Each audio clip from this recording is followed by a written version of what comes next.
El siguiente tema es un artículo que ha salido en Nature Astronomy por una serie de investigadores chinos bueno, de diferentes instituciones en China.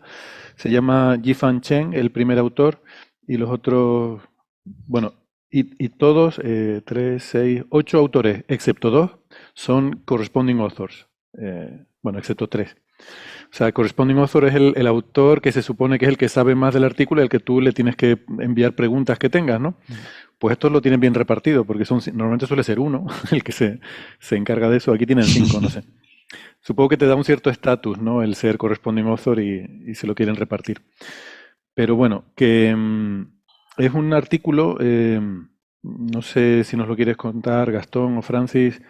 em, Si quieres que lo cuente Gastón. Y Bueno, Venga. sí, bueno, sí, ese Xifang Chen es el primer autor, como decís, es un paper que salió hace un par de días, unos 3 4 días en Nature Astronomy, y la idea es usar las observaciones de la polarización del fotogénico M87 estrella, la única foto de la silueta de un agujero negro que tenemos, sabiendo que desde hace, bueno, la foto por supuesto de esa campaña de 2017 se hizo pública en 2019, todo el mundo se acordará, pero hace un poco más de un año se hizo pública también el hecho de que no solamente tenemos la imagen, sino también la imagen de la polarización, no solamente la luz que viene de esa silueta, sino la polarización, es decir, cómo viene polarizada. Y a partir de la polarización de la luz, recordemos que es una observación de un astro increíblemente lejano, es un objeto del tamaño del sistema solar, parece grande, pero está a 53 millones de años luz, o sea, eso subtiende un ángulo de los 30 microsegundos de arco. Es una cosa extremadamente pequeña, pero se puede ver la silueta y se puede ver incluso la polarización de la luz en esa suerte de halo incandescente que envuelve la silueta, ¿no? Es importante esto del halo porque la observación de este paper de Nature Astronomy hace un recorrido a lo largo de ese disco, de ese anillo anaranjado que uno ve en las observaciones. El anaranjado, que no nos confunda, esta es una observación en radiofrecuencia, estamos hablando de 1,3 milímetros en longitud de onda, eso es más o menos unos 240 gigahertz, algo así.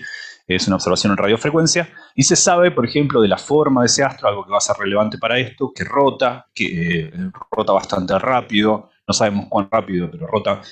Eso se sabía igual por el hecho de que tiene un jet muy energético, entonces el mecanismo que da origen al jet se suponía, entendemos mejor, que se debe a la rotación del astro, y tiene un ángulo de inclinación de unos 17 grados el eje de rotación respecto a nosotros. Pero está en una galaxia lejana, Messier 87, a 50 y tantos millones de años luz de acá.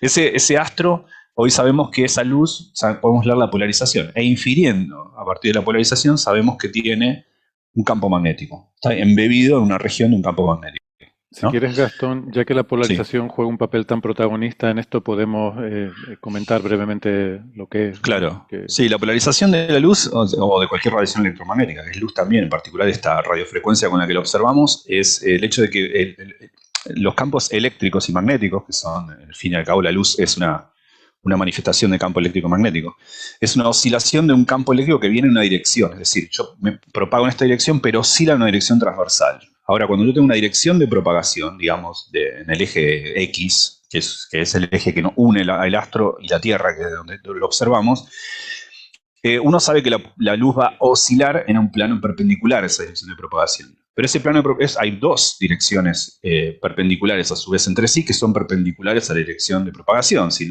algo se propaga en el eje X, puede oscilar en el eje Y, en el eje Z o en cualquier combinación lineal entre el eje Y y el eje Z.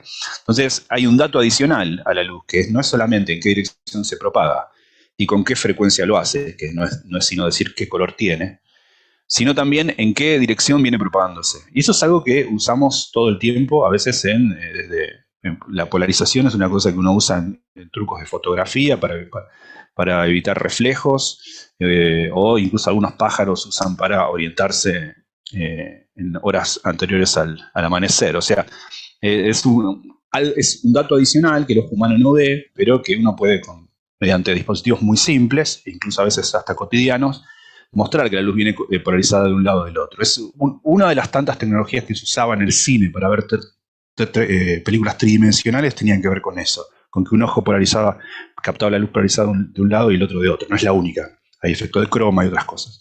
Pero bueno, es un dato adicional de la luz que tiene que ver con no solamente la frecuencia con la que viene, sino para dónde viene oscilando. Esa es la polarización. En particular... Y una cosa... Si me permite, Gastón, sí, claro. el fundamento físico último de la polarización de la luz es que el campo electromagnético tiene dos componentes. Entonces, claro, se excitan de forma independiente, y entonces lo que nosotros observamos son fotones, ambas componentes están bien imbricadas, bien acopladas, y entonces siempre cuando excitas una de esas componentes, conforme se va propagando, como está acoplada a la otra, excita a la otra y al final acabas teniendo las dos excitadas, ¿no? Pero exacto, sí. La razón última de la polarización es eso, que la luz en realidad son dos luces. Claro, es el spin del fotón, digamos. Claro, es el spin del fotón. Es las dos componentes de ese campo. Y en el contaje de partículas fundamentales que hace Francis, con el cual yo comparto, los contaríamos como dos partículas distintas, digamos, ¿sí? ¿No? Como 2 grados de libertad distinta para el fotón. El fotón puede tener un spin en una dirección y un spin en la otra dirección. Bueno, el conglomerado de fotones en el límite clásico es lo que uno conoce como un haz de luz. Bueno, esas dos spins del fotón devienen dos posibilidades de polarización, dos componentes independientes del campo eléctrico.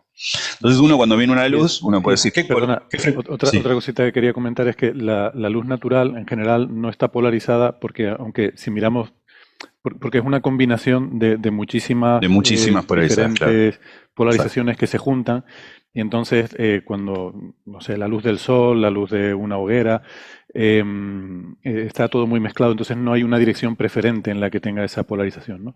Claro. Pero hay algunos fenómenos que sí que introducen polarización en la luz natural. Por ejemplo, lo más habitual en la vida cotidiana son los reflejos, y por eso en fotografía se usa un filtro polarizador, ¿no? Para eliminar reflejos. Exacto, la luz cuando con cierto ángulo, en particular hay un ángulo muy particular, se llama ángulo de Brewster, que en ese caso elimina una de las dos componentes y sale totalmente polarizado, pero en ángulos parecidos a él sale un poquito polarizado. Entonces uno puede usar eso, cuando dicho de otra manera, es como una etiqueta adicional. Como dice, a ver, veo luz, uno tiene que decir, ¿de dónde viene? De allá, primera etiqueta. Segunda etiqueta, ¿de qué color? Tanto, la frecuencia. Pero hay una tercera etiqueta que el ojo humano no discrimina per se, pero sí con un experimento que es, bueno, ¿cómo viene polarizado? Eso es independiente del color, de dónde viene, sino... A su vez, otra etiqueta más que dice, bueno, viene polarizado en tal dirección, o en la transversal, o en alguna combinación de estas dos. Entonces, y otra cosa que quería decir, que además de los reflejos, otra posible forma de polarizar la luz es con campos magnéticos. Cuando tienes una fuente de luz en campos magnéticos, eso es un mecanismo para introducir polarización, y es el que es relevante en este caso de M87. Claro, cuando hay campos electromagnéticos fuertes, bueno, hay muchos fenómenos que están relacionados con la rotación, hay algo que se llama rotación de Faraday, bueno, hay un montón de fenómenos, pero lo cierto es que cuando la luz pasa a través de un campo magnético muy intenso, sufre una suerte de polarización. Por eso es que, viendo la polarización de la luz que viene de MC87 estrella, del agujero negro de M87, uno puede inferir qué campo magnético hay en esa región. El agujero negro está embebido en una región que hoy sabemos tiene campo magnético. Y puede calcular, más o menos, estimar el orden de magnitud de ese campo magnético. Ahora, voy a decir que son unas decenas de Gauss, incluso hasta algunas centenas de Gauss. Ahora, lo que hicieron estos tipos, o mujeres, porque yo no sabría identificar los nombres de autores o autoras, pero Yifan Chen es el primer autor, o primera autora, la verdad que no sé, puede ser ambas. Lo que hicieron fue usar estos datos de polarización, pero ya no para pensar que hay un campo magnético ahí, eso se sabe, lo hizo Event Horizon Telescope, sino decir, pero hay una partícula hipotética que creemos por razones teóricas que tiene que existir, que se llama acción con X, que el nombre viene de axis, de eje, ¿no? Porque tiene una particular peculiaridad acerca de cómo reflejarse en el espejo. No es una partícula escalar, si bien tiene spin cero, es una partícula pseudoescalar. Es decir, se refleja en el espejo de manera graciosa. Pero por cuestiones teóricas... Wilson decía que era el nombre de un detergente, lo de la acción, ¿no? Sí, creo que hay también una... Sí, bueno, pero puede ser, no sé, porque las razones que hizo Wilson para ponerle ese nombre lo pusieron, pero ciertamente pega con el hecho de que sea pega con eso, reflexiones axiales, ¿no? Axisimétricas. También creo que hay algo de, no sé, una gasolinería o algo así, no sé. Bueno, la cuestión es que... Exxon, la Exxon, no, sí, no sé, pero hay uno que es Axion, también no sé si... En Chile vi algo así, le iba a sacar una foto un día, después me dijo que era muy común, dije, no es ni gracioso.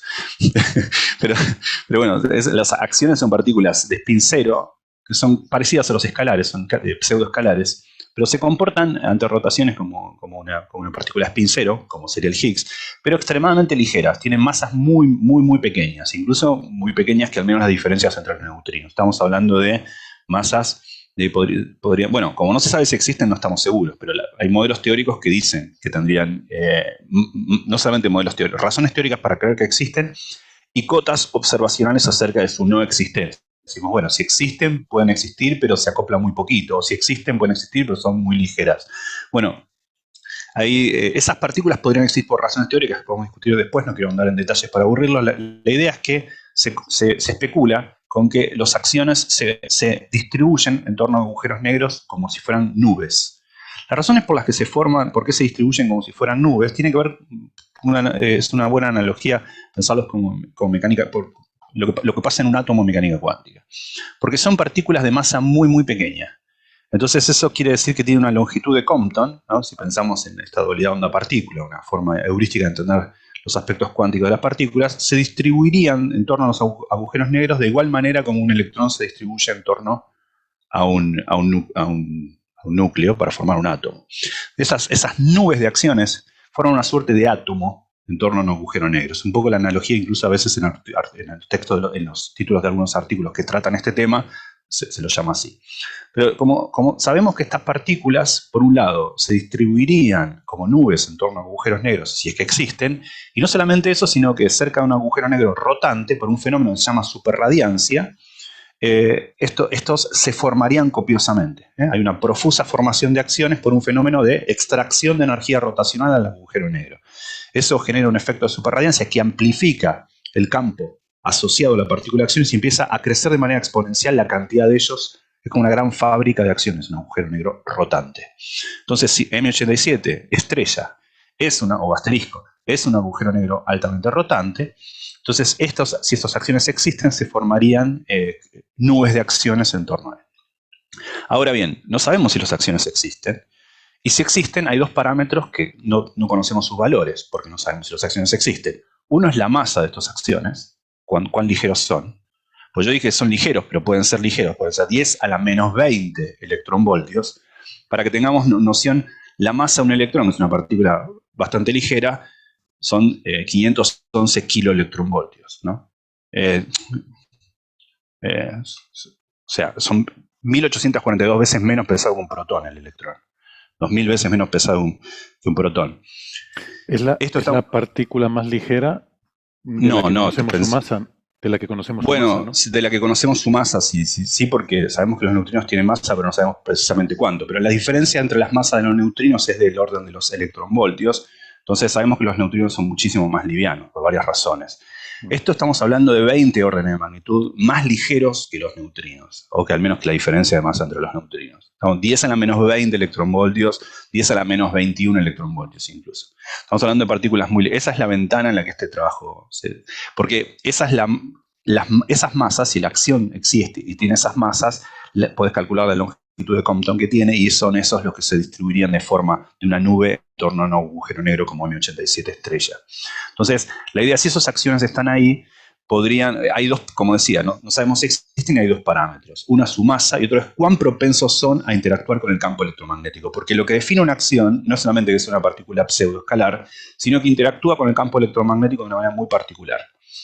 No interactúa ni con el campo magnético ni con el campo eléctrico, sino con la conjunción de ambos. O sea, tienen que haber ambos campos, eléctrico y magnético, para que la acción se acople. Más precisamente es el producto escalar entre el campo eléctrico y el campo magnético. La acción es una partícula que lo que ve es la perpendicularidad entre el campo eléctrico y magnético que hay en el fondo en el que se mueve. Tiene que haber uno y tiene que haber el otro y ser perpendiculares entre ellos para que la acción vea ese campo magnético.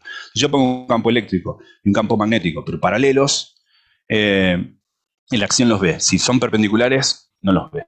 Es un poco la idea. En realidad es lo contrario. Cuanto más propensos a interactuar cuando están paralelos, cuán más paralelos son el campo eléctrico y el campo magnético que existe en el espacio en el que ellos se mueven, ¿no? Entonces, eso es lo que es una acción. Es una partícula muy ligera, pseudoescalar, que se acopla a la no perpendicularidad entre el campo eléctrico y el campo magnético. Ahora, si es cierto que hay campo magnético intenso ahí, la acción tendría que ver ese campo, tendría que interactuar. Es decir, si viene la luz que nace del mundo incandescente que rodea al astro, al pasar por una nube de acciones, dado que hay un campo magnético muy intenso ahí, el vector de polarización de la luz tendría que sufrir un cambio. Viene polarizado. Más precisamente el campo eléctrico, la componente eléctrica de la luz que nos llega a nosotros, tiene que sufrir un cambio. Entonces, ¿y cómo veríamos ese cambio? ¿Cambio en qué sentido? Bueno, al recorrer ese anillo, esa imagen de anillo que rodea a la silueta de M87 asterisco, uno tendría que ver una rotación del eje de polarización del campo eléctrico, que es a su vez independiente del color, o sea, es independiente de la frecuencia. O sea, uno tiene cierta caracterización de qué tendría que ver. Entonces, lo que ellos dicen es, bueno, escudriñemos con mucho detalle la polarización, ya que hay datos de eso, a lo largo de todo el anillo, en torno a M87 asterisco, y como sabemos que si hay nubes de acciones se tienen que acoplar a esa polarización, tendría que verse rotando a medida que yo voy recorriendo con mi vista a lo largo del anillo, miro la polarización a lo largo del anillo, hago un análisis estadístico e infiero cuán presentes son esas nubes de acciones si es que están ahí, ¿no? O mejor dicho, puedo acotar que cuán seguro estoy de que no están ahí, ¿eh? Porque, ¿qué puede pasar? Puede pasar, por ejemplo, que la acción haga este fenómeno, pero este fenómeno sea muy, muy sutil como para que nosotros los observemos, que la polarización sea muy pequeña. Eso tiene que ver, hay una constante de acoplamiento que te dice cuán propenso es el interactuar con el campo electromagnético. Bueno, puede ser que esa constante no sea nula, pero sea muy pequeña. Quiere decir que no sea muy propenso a interactuar con el campo electromagnético y por ende este fenómeno no sea muy observable. Entonces, teniendo en cuenta las limitaciones de las observaciones, el análisis estadístico, y ponen cotas a la presencia de acciones en esta ventana de masas entre 10 a la 21 a la menos 21 electronvoltios y 10 a la menos 20 electronvoltios. Que hay que ser cuidadoso porque bueno, hay muchas suposiciones, ¿no? También uno tiene que decir en qué rango del acoplamiento estoy. Bueno, uno puede andar en detalles. Pero lo que hacen es esto, es mirar la polarización de 1087 estrella y poner cotas a la presencia de nubes de acciones en torno a ese astro. No es que lo hayan detectado, ni mucho menos, solamente que usan cuánto no varía, o sea, van por la inversa, cuánto no varía la polarización del campo eléctrico a medida que voy recorriendo el anillo, ergo, no puede haber una nube muy densa de acciones en esa ventana de masas, porque si no vería la polarización y no la veo. Es un poco el resumen del artículo.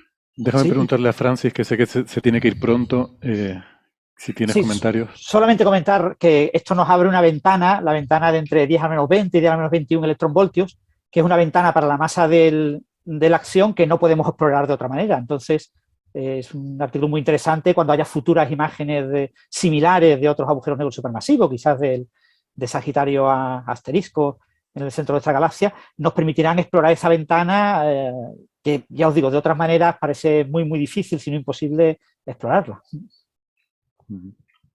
Claro, sí, eso es importante porque hay muchas formas de poner cotas a las acciones. Por ejemplo, mirar, hay algunos telescopios de acciones que son pedazos de metal, básicamente.